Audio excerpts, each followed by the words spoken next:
Assalamualaikum warahmatullahi wabarakatuh. Kami kelompok 5 akan mempresentasikan tugas proyek akhir kami yang berjudul Perancangan Dashboard Interaktif untuk Visualisasi Penjualan dan Promosi Produk Preloved Studi Kasus Premium by Kaca dengan menggunakan Table View. Perkenalkan nama kelompok kami. Yang pertama, Anissa Maulidina dengan NIM 11220271.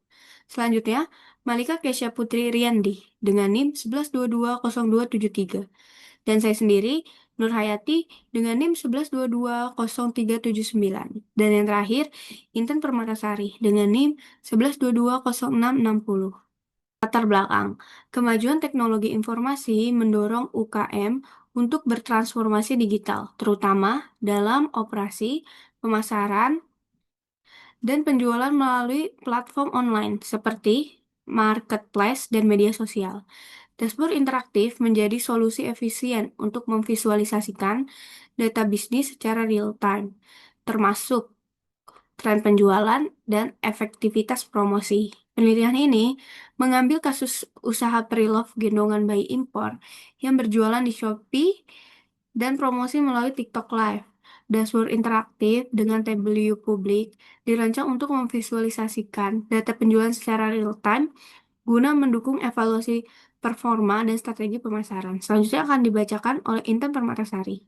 Selanjutnya ada rumusan masalah. Berdasarkan penjelasan yang telah disampaikan, rumusan masalah yang akan dibahas dalam penelitian ini adalah yang pertama, bagaimana merancang dashboard interaktif. Yang kedua, bagaimana integrasi data TikTok dan Shopee. Yang ketiga, sejauh mana dashboard membantu keputusan bisnis. Selanjutnya ada tujuan penelitian. Yang pertama, merancang dashboard dengan Tableau. Yang kedua, mengintegrasi data promosi pada TikTok dan penjualan pada Shopee. Yang ketiga, yaitu mengevaluasi kegunaan dashboard bagi keputusan bisnis. Manfaat penelitian. Pertama, untuk pemilik bisnis menyediakan alat bantu visualisasi informasi yang memudahkan dalam mengawasi kinerja penjualan dan efektivitas kampanye promosi, sehingga dapat membuat keputusan bisnis yang lebih akurat. Yang kedua, untuk akademisi dan peneliti, menjadi acuan dalam pengembangan dashboard interaktif untuk usaha mikro, terutama dalam konteks mengintegrasikan data dari berbagai platform digital. Selanjutnya yang ketiga, untuk pemerintah dan lembaga terkait, memberikan wawasan tentang signifikansi transformasi digital dan penggunaan dashboard dalam mendukung pertumbuhan UMKM di era digital. Selanjutnya, ruang lingkup penelitian. Di sini ada 4 poin. Yang pertama, para peneliti merancang sebuah dashboard interaktif dengan memanfaatkan Tableau publik. Yang kedua, analisis data penjualan dilakukan berdasarkan transaksi yang terjadi di Shopee serta live streaming di TikTok. Yang keempat, dalam pengembangan dashboard digunakan berbagai jenis visualisasi seperti grafik batang, pie chart, dan grafik garis. Selanjutnya, metode penelitian. Ada 3 poin. Yang pertama, ekstraksi, transformasi, pemuatan. Selanjutnya, metode kualitatif. Di sini ada 5 poin. Yang pertama, wawancara. Kedua, pengamatan. Ketiga, memahami proses penjualan. Yang keempat, mengamati interaksi. Yang kelima, menilai efektivitas promosi. Berikutnya, pembahasan penelitian. Sumber data diperoleh dari penjualan di Shopee dan promosi live di TikTok. Data Shopee mencakup penjualan, pesanan, pengunjung, dan info kembali. Sementara data TikTok mencakup penonton, like atau suka, dan interaksi selama bulan Maret sampai bulan April 2025. Semua data diproses melalui ETL untuk divisualisasikan di Tableau. Pengolahan data, pertama, ekstrak data diambil dari Shopee yang berupa Excel dan TikTok, gambar analitik yang memuat info penjualan, pengunjung, dan demografi penonton. Transform, data dibersihkan, digabung, diformat, dan ditambahkan perhitungan seperti rasio konversi serta dikonversi ke tabel. Load, Data hasil transformasi dimasukkan ke dalam sistem untuk analisis dengan data TikTok tetap dalam format tabel, hasil konversi manual dan pengelompokan waktu tayang diterapkan untuk efektivitas analisis. Berikutnya penjelasan dari dashboard Tableau. Pertama, pada dashboard ini menjanjikan analisis menyeluruh terhadap performa penjualan dan perilaku konsumen di platform Shopee. Pertama, ada analisis pembatalan dan pengembalian pesanan Shopee per hari. Dari grafik ini, kita bisa melihat kapan terjadinya lonjakan pengembalian dan return. Pada tanggal 15 sendiri, terjadi lonjakan di mana pesanan dikembalikan dengan total 1.000. Dengan total 1.000, pesanan dikembalikan. Sedangkan untuk pesanan dibatalkan terjadi pada tanggal 25 dengan total 2.000 pesanan yang dibatalkan.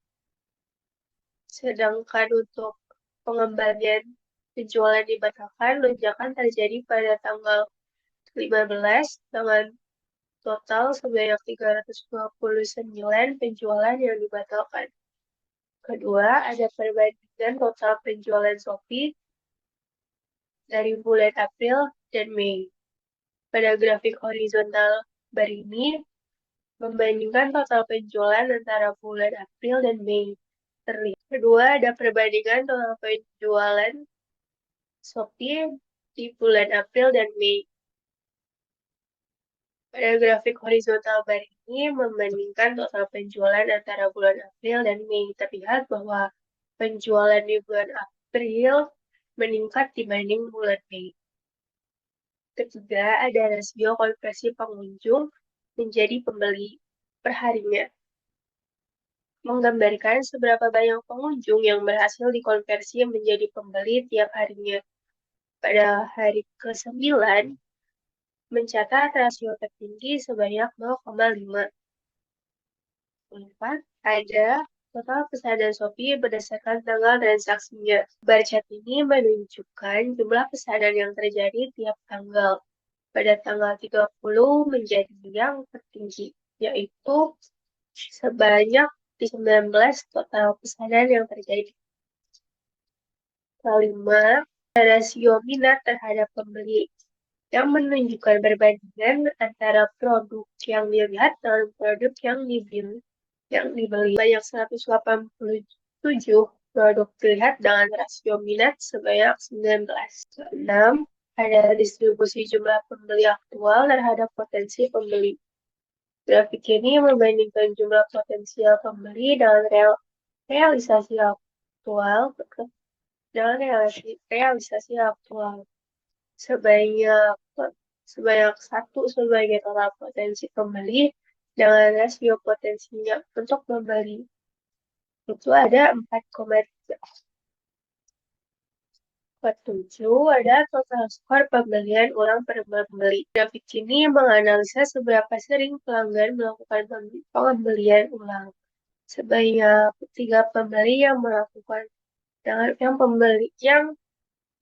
pembelian ulang selama 30 kali.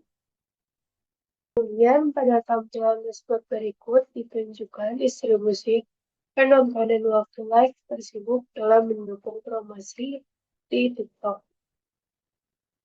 Yang pertama terdapat pie chart yang membandingkan distribusi live pada bulan April dan Mei, di mana bulan April mendominasi dengan 82,8%, sedangkan bulan Mei hanya 12,92%. Selanjutnya ada heatmap yang menunjukkan waktu penayangan tersebut berdasarkan tanggal, bulan, dan jam mulai. Di mana pada tanggal 26 April